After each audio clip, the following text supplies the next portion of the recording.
And welcome to Writer's Life, place where you get the sight, sound, smell, the taste of that particular writer's life, where you get the truth about the writer's life. Sorry for the long absence. I've been going crazy with releases and trying to finish books. Here's how far back my backlog goes. I'm currently working on the edit now for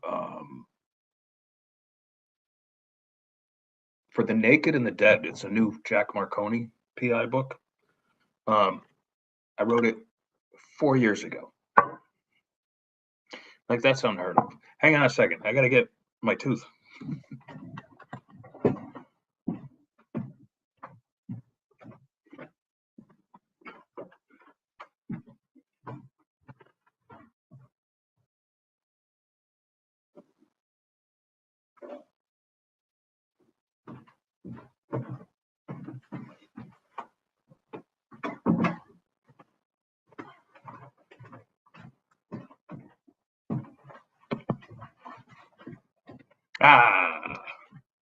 There it is. Isn't that better? See what happens when you get into bar fights? I'm too old for that shit now. I was too old for it then, which explains the missing tooth. It actually hung in there for a little while, but eventually had to go. It was cracked.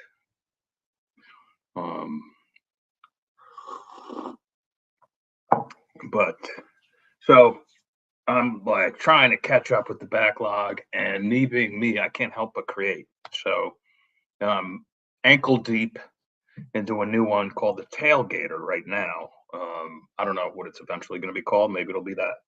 And it's another one of my, like, just a simple mistake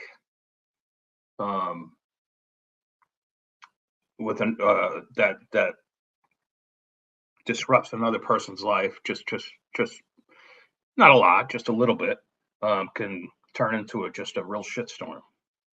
And in this case, my character, my first person point of view character, and we all know I like to write in the first person point of view, and I like to read in the first person point of view, or if not, then the third person present. I like that too. But in any case, that's not the point. Is it getting ahead of my skis because I just took a nap, enjoying a cup of coffee. This is for Scott Adams, R.I.P. But he blows a stop sign and nearly T-bones a guy. Okay, it happens. We've all done it. And, you know, he just keeps going, and, you know, that's it. But this guy starts tailgating him. And that's just the first sign of trouble to come. Bada, bada, bada, bada, bada. So it's like a heart-pounding thriller. Still trying to find a home for Alive on Arrival. I suspect a lot of publishers are having trouble with it because it kind of deals with the border tangentially. So a lot of people don't want to touch that stuff. But I found there can be entertainment value in it. And I got a bunch of other stuff that I'll show you that's happening. I don't know about any of you guys who are out there as writers, but I'm having trouble with Amazon these past 10 to 14 days. I'm going to put the chat on just in case. Nobody knows I'm coming on. Like, everything was good. The royalties were coming in like normal, if not better than normal. And then suddenly it hit like a cliff. And I can't figure it out. Some people have said, oh, you're not doing it. If you're relying too much on organic sales, that's the problem. Because I don't do a lot of advertising at all. If I do a little bit. Some people spend hundreds of dollars a day. I'm lucky if I spend $100, $200 a month on it, which actually could be a waste of money because that's not the proper way to do it.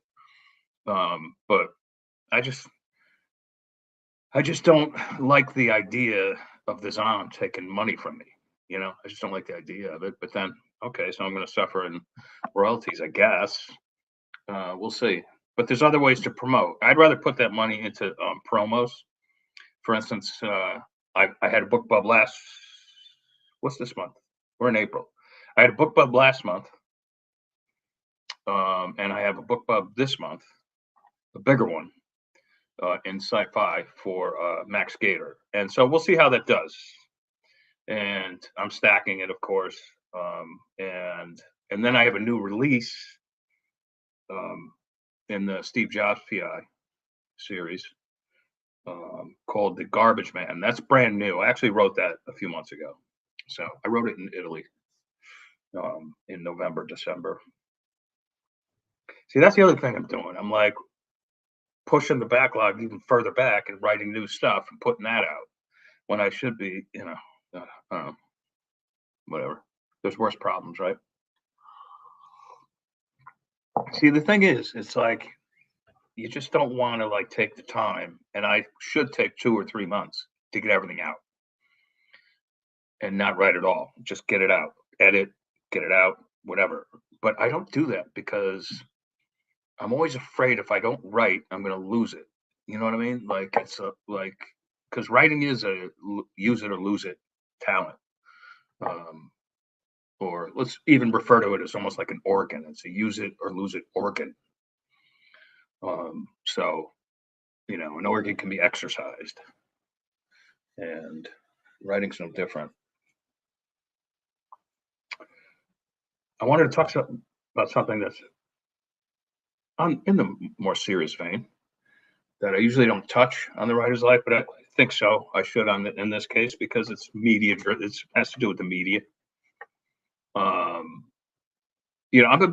listen to a lot of podcasts, as we all do these days, right? Because I work out a lot. I work out 2 hours a day, and I used to listen to music strictly, right? Because as we all know, I'm a drummer and all this. But I still love the Beatles and all that stuff. But now I educate myself. I like to listen to the podcast. I was big into racket news for a long time until Walter Kern got canned.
Oops, not recording.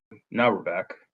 I've been having trouble with Restream lately. I don't know what it is, but I guess I'm back. Anyway, I guess what I'm getting at is this whole anti-Semitic vibe that's been cruising through the Substackers, especially among Tucker, Megyn Kelly, this Candace Owens, who I don't listen to. I don't know who she is, basically. I mean, I know who she is, but I don't know her. And what I do know of her, I don't like. So there you go. But Tucker was all for, like, listen, we have to demolish the mullahs because they will use a nuclear bomb. And I firmly believe that. I don't know what you think about the war, but I support it. I support our troops, and they're out there risking their lives for us right now. And I do believe we will be a safer country for it. We'd be a safer world. And I think we're there now. And I don't like the high prices we have to deal with right this second, but I do believe also by summer, which is only 2 months away, those are going to be gone. I think everything's going to come back down, and you're going to see low gas prices for the summer. I firmly believe that, but speculation based on experience. But it had to happen one way or the other, or the world would have been in trouble. And as evidenced by one, their long-range missiles we didn't know about. That's dangerous. That could reach Europe and or the United States at some point. And two, their decision to close the Strait of Hormuz. Like, okay, we got to do something about this. We got to do something about this now. So we are. But that doesn't mean you have to support it. But I'm just saying that's my point of view. And anyway, so Tucker was all for this kind of stuff before, but now he's like, oh, well, Trump's doing the bidding of the Jews, which I don't see that happening. I don't think he does the bidding of anybody. I don't think any U.S. president would do the bidding of anybody when it really came down to brass tacks, whatever side they're on. And I also don't buy the argument, the Zionist argument, like, well, I don't believe in Israel, but but Jews are cool. No, you kind of can't separate the two. It's their home. It's their home, and that's, I've been there.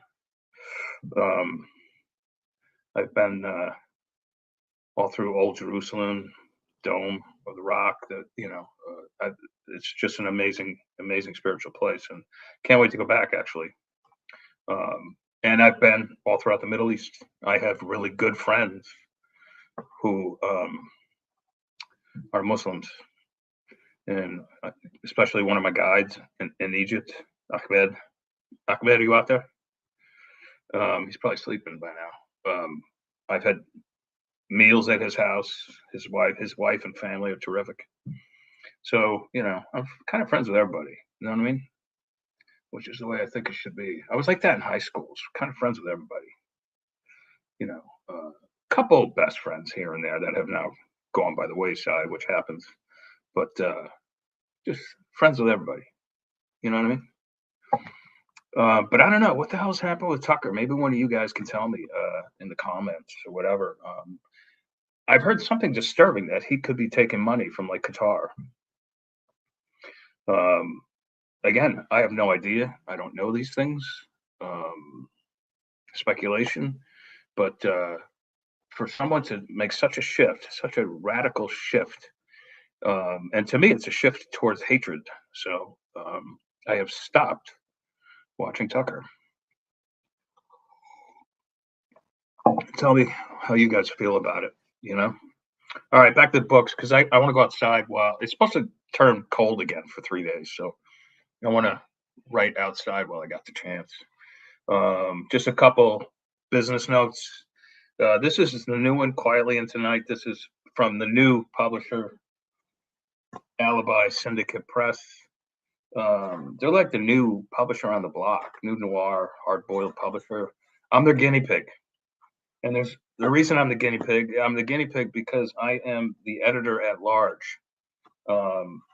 It's a traditional publishing model. You got to be agented well, no, right now you don't have to be agented. You can be either. But they're not even quite open for submissions yet. And no, they are not a vanity press. Someone accused it of being a vanity press. I don't know how that would even come into the conversation, because everybody knows how I feel about vanity presses. They're like evil. All right. So anyway, because they're evil because they prey on authors who want to be something, or authors who are never going to be anything, to be honest. So, all right. So here's the first one, Quietly in Tonight. This is a galley, obviously. It's a pay-on-demand galley proof. And I actually don't have time to work on it. So my friend Sally across the way, who used to be a press agent, is actually going through it for me. Thank you, Sally. I hope you see this. I'll send it to you, meaning the video. So this is available for pre-order already. I'll put it I'll put that into the comments. This is a really cool standalone that, again, I wrote about 4 years ago during COVID. I think you guys will dig it. Also, the track season here I'm close to Saratoga, so for any of you guys who go to Saratoga, this one takes place during track season in Saratoga, Notorious Moonlight. It's really good. If you love the Moonlight series, and who doesn't, you're going to love it. And also, you can get the remains, the editor's cut right now in hardcover off of the Zon. I think it looks beautiful. Some people have been complaining about the quality of the Zon's hardcovers, KDP's hardcovers, but this one I lucked out with because it's really good. And I did another one, I forget for which title, but Came out great. All right, and so as usual, doing a lot of stuff through my Bear Media and still working with traditional pubs whenever I get the chance. My agent Jessica Berg is on the job. She emailed me yesterday, so we'll see what happens. Anyway, just if anybody knows what's happening with like Tucker and these other podcasters, and I guess they're like having infighting too. So like they're bitching at each other. I don't know. I don't know what the hell's going on.